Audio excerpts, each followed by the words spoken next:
Jeffrey Epstein's story begins not in the halls of high finance but in a classroom. He was once a math and physics teacher at a prestigious private school. His path from that modest career to becoming a billionaire is, honestly, a puzzle.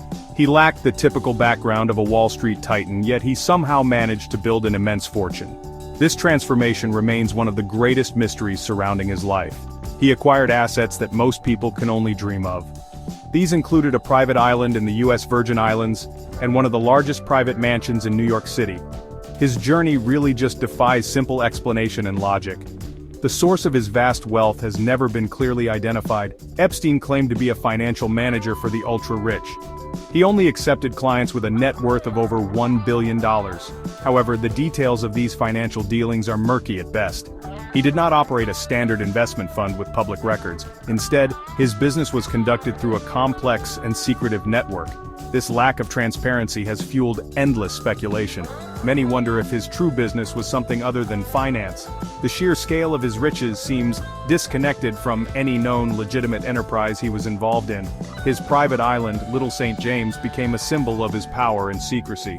It was equipped with strange structures and, according to many visitor accounts, was under constant surveillance. The island was a world unto itself, far from public view. It was here that many of his alleged crimes took place. The island hosted a procession of powerful and famous guests over the years. This added to the mystique and the dark rumors that surrounded him. The island was not just a luxury retreat, it was a carefully controlled environment where Epstein could operate without scrutiny, a private kingdom built on unexplained money. Beyond the island, Epstein cultivated an image of a brilliant intellectual and philanthropist. He donated to scientific research and prestigious universities like Harvard. He surrounded himself with Nobel laureates and leading scientists. This created a veneer of respectability that masked his darker activities. He used his wealth to buy influence and access. He moved seamlessly through the highest echelons of society. This carefully crafted persona made the later revelations about his conduct even more shocking. The man who presented himself as a benefactor to humanity was hiding a truly monstrous secret, funded by a fortune that seemingly appeared out of thin air. On August 10, 2019, Jeffrey Epstein was found dead in his cell at the Metropolitan Correctional Center in New York. The official cause of death was ruled a suicide by hanging. This conclusion, however, was immediately met with widespread public skepticism. The circumstances surrounding his death were highly unusual.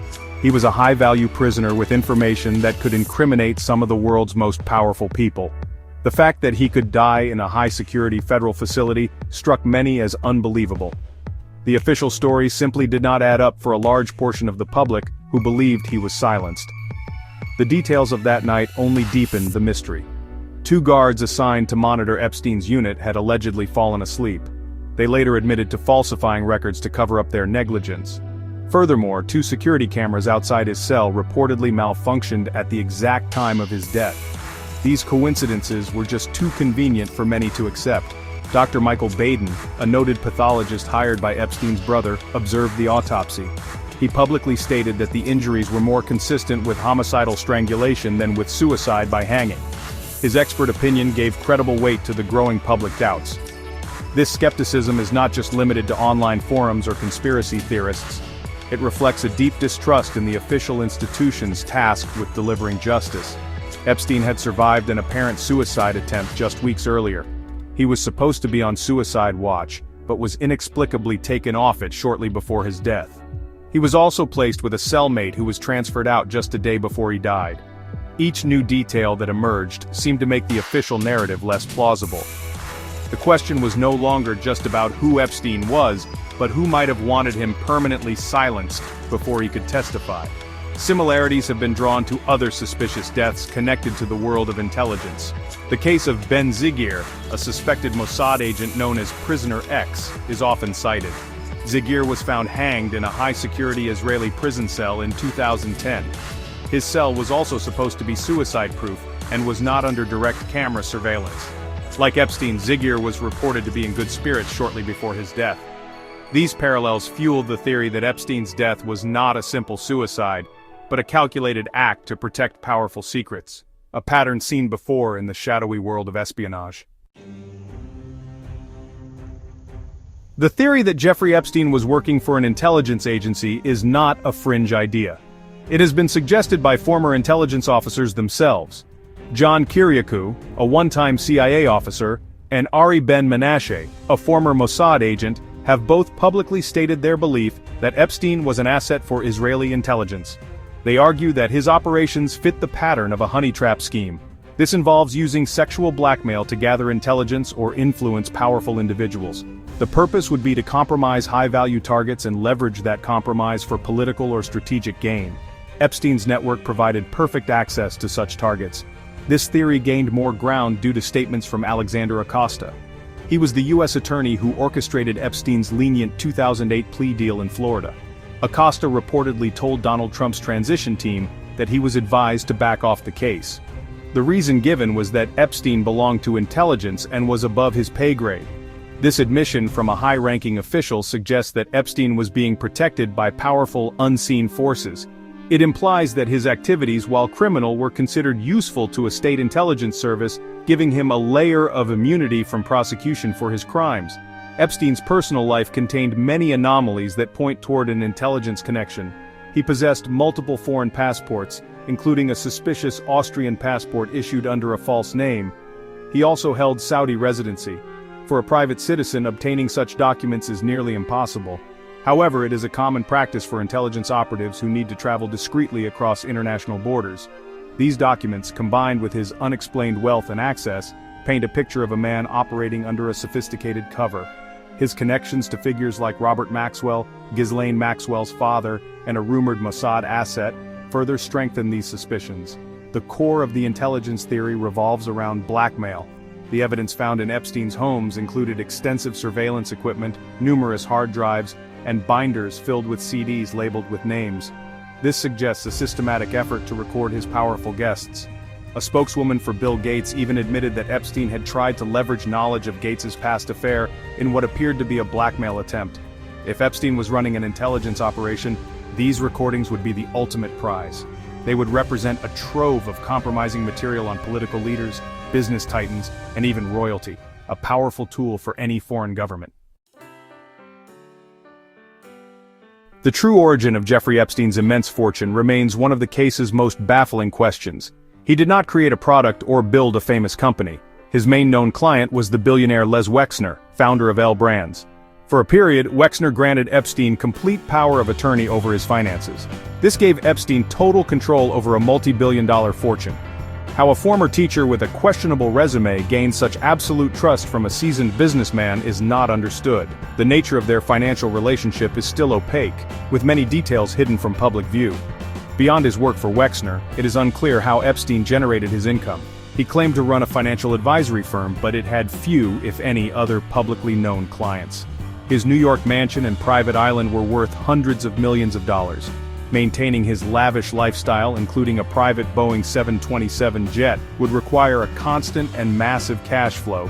The numbers simply do not add up based on his known business activities. This has led to speculation that his wealth was not earned through legitimate finance, but was provided to him by a hidden backer for a specific purpose. Who funded Jeffrey Epstein and why? This is the central question that investigators and journalists have struggled to answer. One theory is that a foreign intelligence agency bankrolled his operations. In this scenario, his lifestyle and social climbing were not for personal gain alone.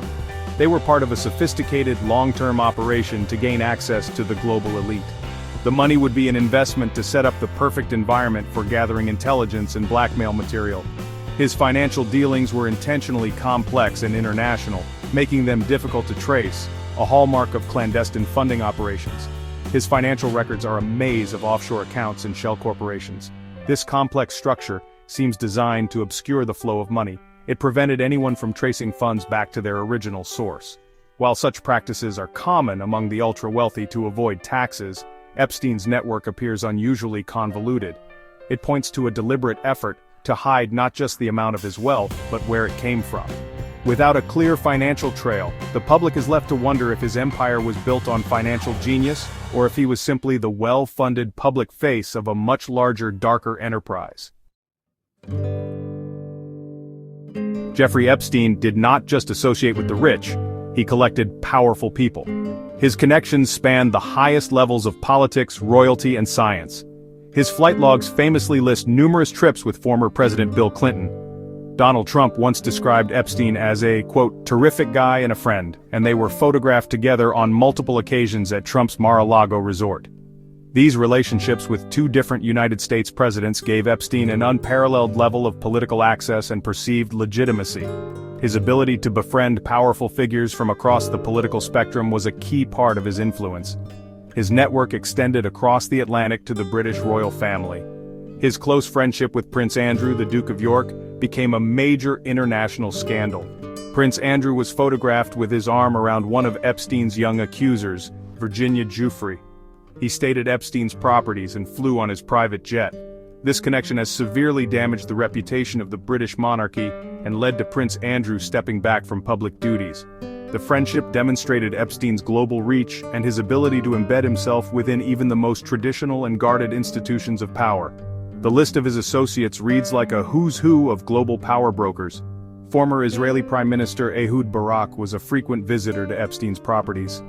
Top academics from Harvard and MIT, tech billionaires and Wall Street executives were all part of his circle. He hosted them at dinner parties on his island and at his New York mansion. He offered them access to each other, creating a unique social hub for the global elite. For these powerful people, an invitation from Epstein was a chance to network in a private and exclusive setting, away from the eyes of the media and the public. The significance of this network cannot be overstated. By surrounding himself with these individuals, Epstein placed himself at the center of a web of influence. It raises a critical question: was he just a social climber, or was he using these connections for a more sinister purpose? A co-conspirator reportedly told a CBS News producer that blackmail tapes of both Bill Clinton and Donald Trump existed. If true, it would mean that Epstein held compromising information on some of the most powerful men in the world. His network was not just a social circle, it was a potential treasure trove of compromat.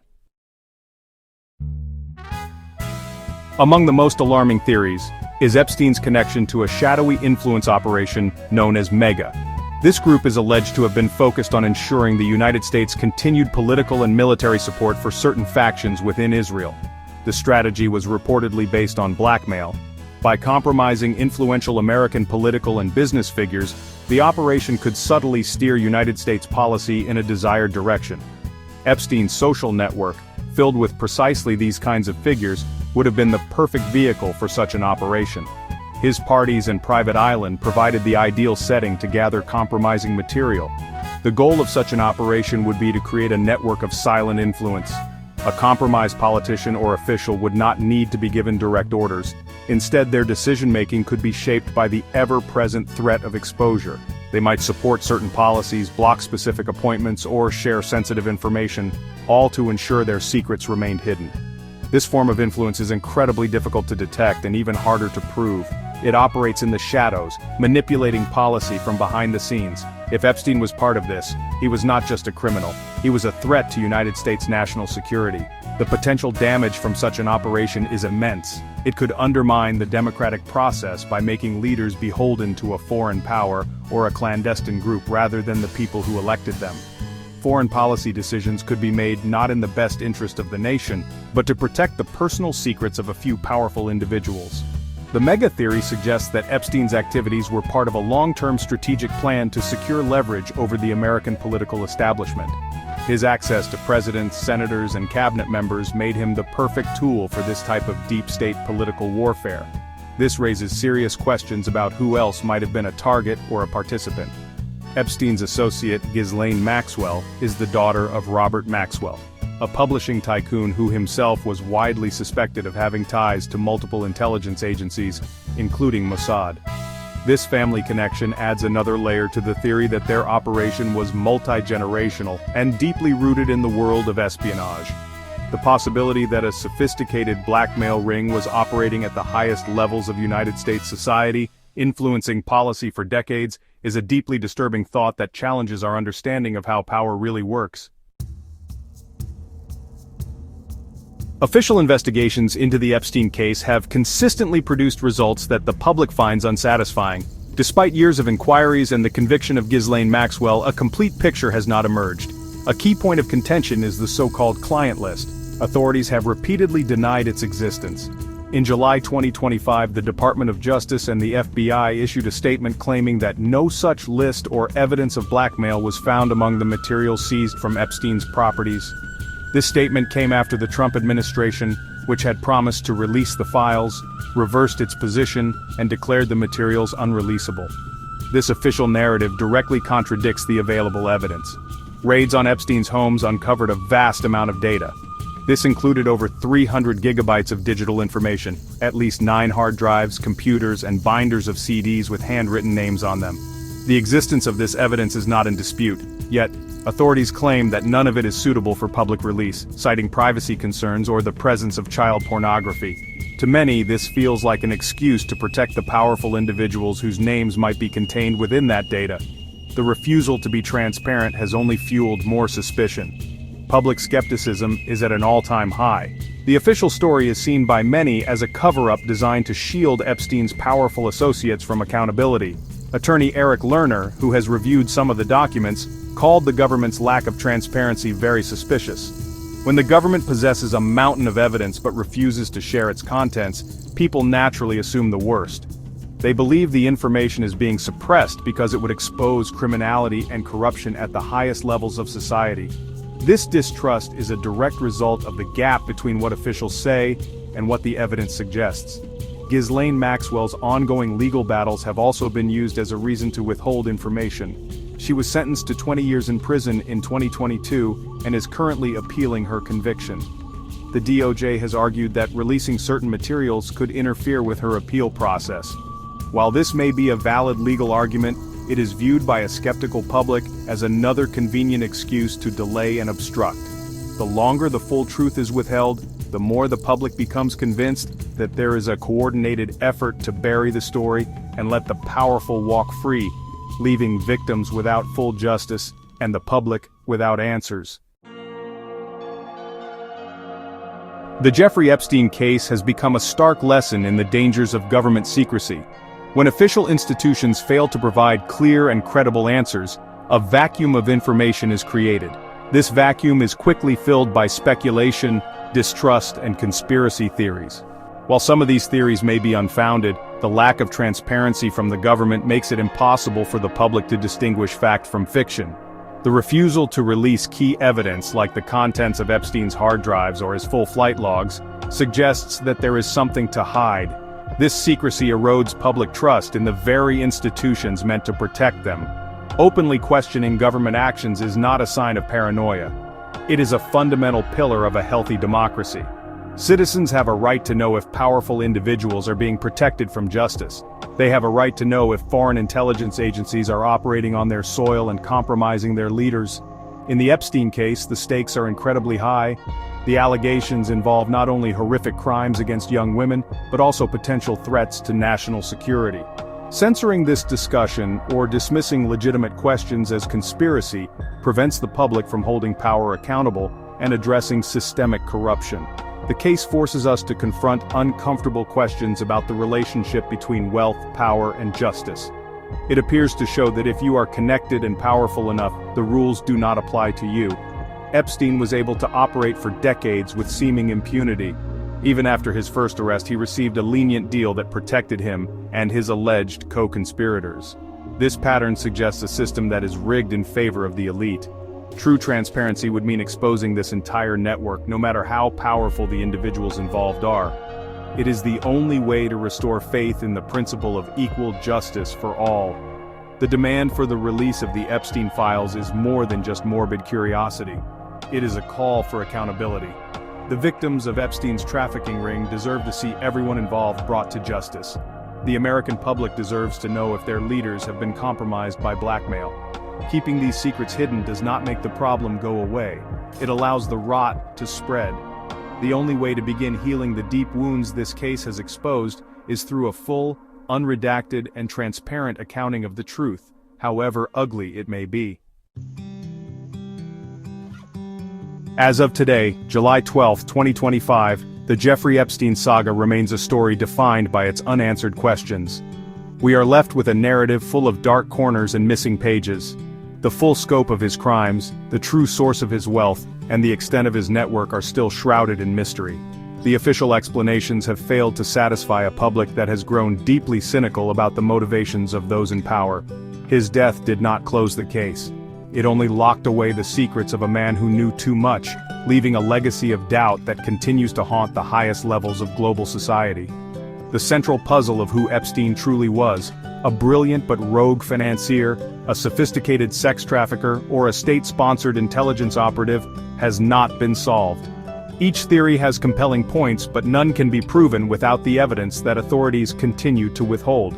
Was he a lone predator, or was he a key player in a much larger machine of corruption and control?